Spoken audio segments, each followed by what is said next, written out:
Батыс Қазақстан облысында жылына аумағы 90 мың шаршы метр тұрғын үй салуға шамасы жететін екі бірдей үй құрылыс комбинаты бой көтермек. Тіпті бұл құрылыс кәсіпорындарының бірі қазірдің өзінде қолжетімді баспана бағдарламасы аясында жұмысын бастап кетті.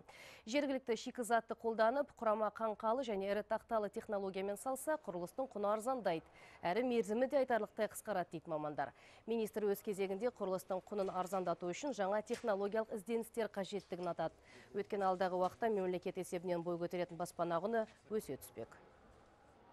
Что касается 4 класс. 4-ші тіпті 3-ші класты үйдің әр шаршы метрінің құнын 10 мың теңгеге көтереміз. Бірақ жергілікті атқарушы органдар үшін қосымша қаржыландыруға қатысты шектеулерді алып тастаймыз. Бұрын жергілікті бюджет есебінен бөлінетін қаржының көлемі 15% болса, ендігі жерде бұл межеге шектеу қойылмайды.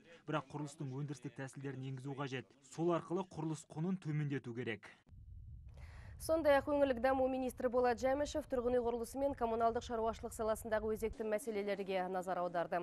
Олардың қатарында қала іргесіндегі ауылдарды таза ауыз сумен қамту, жылу және электр желілерін жаңғырту шаралары бар.